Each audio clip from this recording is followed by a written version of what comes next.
Sir, excuse me. Question for you, sir. Kayo po ba si Price Tag? Bakit? Sir, nag-interview po kami ng mga successful people for the younger generation. Baka pwede po kayo sandali ma-interview. Hindi mo successful. Hindi, sir. Successful kayo eh. Sige na, sir. Kahit sandali lang po. Paano pa kayo ako? Pipilitin ko, sir. Sandali lang, sir. Sobrang Napapanood bilis ko lang. na, napapanood ko. Salamat, sir. Salamat po. Taglit lang naman, sir. Kahit konti lang. Sige.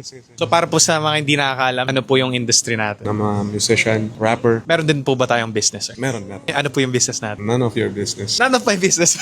Villainware. Yung Villainware po. So, kailan nyo po nakuha yung first million nyo? Malala ko noon, nung 20 ako, sabi ko sa sarili ko, malabo na pag 25 di ko makuha yung first million ko. Kaya syempre, awa ng Diyos, ng Panginoon. Nakuha ko yung first million ko nung 28 ako. 28, sir. So, lagpas na rin ng 25. So, sabi niyo, sir, nakuha niyo yung first million nyo nung 28 years old tayo. Tanong ko lang, sir, galing po ba tayo sa pera? Actually, adopted child lang din ako. Although di naman ako pinabayaan, ako lang yung nagpabaya. Umalis na ako sa parents ko noon, 14 pa lang ako. 14 years old, sir. Sino po yung nag-aalaga sa atin nun? Sino po yung guardian natin? Wala, layas na ako noon eh. Nag-hustle na tayo nito, sir. 14 years old pa lang. Dishwasher pa lang ako noon sa karinderya para bayaran 150 isang araw, car wash boy para may makain pang araw-araw. Ano po yung turning point natin, sir, towards financial freedom? Yung na-feel natin na hindi pwedeng ganito lang ako. Mataas pangarap ko eh. Siyempre lahat naman tayo pag nangangarap lagi mataas. Nasa tao na yan kung pangarap ka na lang ba o kailangan mong abutin. Basta naramdaman ko na hindi ako habang buhay magiging ganun eh. Kung ano yung napapanood ko, kung ano yung gusto kong mangyari sa buhay ko. Nabivision ko siya na makukuha ko yun eh. Although syempre, yung mga tao nasa paligid mo di maniniwala. Kaya nga sabi ko, ibig sabihin nun may Panginoon eh. May Diyos na talagang pag para sa'yo, para sa'yo. Pag naniwala ka sa love universe na pag may gusto kang gawin, bibigay sa'yo. Pero dapat gumagalaw ka, kinikilusan mo yung gusto mo. Mag-work talaga yung universe papunta sa'yo, no? Para makuha mo talaga yung gusto mo, no? Parang naglo-law of attraction tayo. Yun pa lang, no? Time na yun. Sabi nyo may vision kayo. So next question naman po, sir. May tinatawag po tayong cycle of poverty. Sabi nila na ang mga mayayaman, sila lang yung mga yumayaman pa. Tapos yung mga mahihirap, stays mahihirap. Sa tingin nyo, sir, bakit nagsistay na mahirap yung mga taong nasa baba sa cycle of poverty? Siguro kaya yung mga mayayaman is lalong yung mayaman kasi mentalidad nila is pang mayaman. At yung mga mahihirap kasi alam mo naman ng Pilipino, pagka sinabi nilang mahirap na ako pinanganak, wala na to. Ganito kami, laking ganito ako. Pero syempre, hindi lahat ng tao pare-parehas ng iniisip. Identity, DNA, mentality. Siguro may mga tao talagang, for me chosen para umalis sa poverty na yun. And at the same time, maging inspiration sila na yung mga nandoon is walang imposible, kaya nilang gawin yung mga bagay na yun kasi etong taon to nagawa niya. It's up to you kung paano mo mag-break yung matrix ng buhay mo. Nabanggit nyo kanina si God. Naniniwala po ba tayo sa Diyos? Sobra. O naman. Nasabi nyo na parang naghihintay lang tayo makaalis sa Matrix. Sa tingin nyo, Diyos din yung dahilan kung bakit kayo nakaalis sa Matrix. Ganun. Oo naman. Yung magiging ako, meron na yun. Yung pinapangarap kong ako, nakikita ko na yun noon pa. Yung bahay, sasakyan, pera, yung buhay, yung lifestyle na gusto ko. Feeling ko meron na talaga yun. Nasa akin na lang talaga kung paano ko siya aabutin. So doon mo mabibreak yung matrix. Parang naisulat na ng Diyos yun. Nakasulat na yan sa tadhana. Siguro may mga iba, hindi lang nila na-break. Kailangan ipakita lang natin na deserving tayo kay Lord.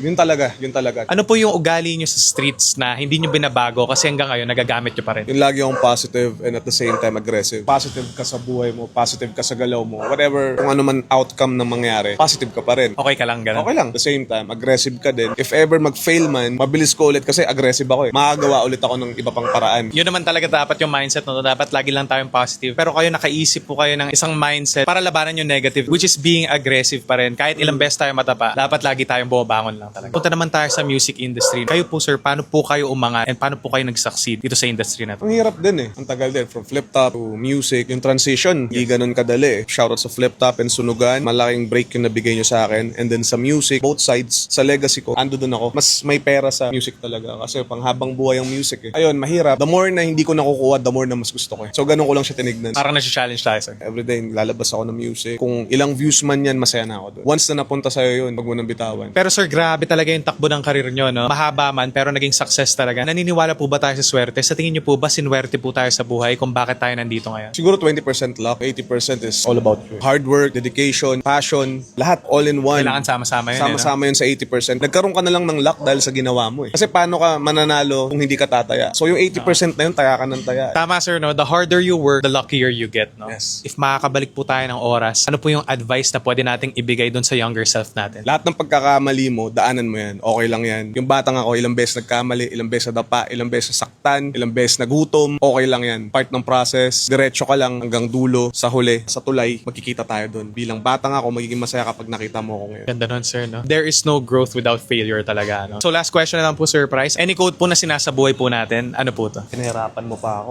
Teka.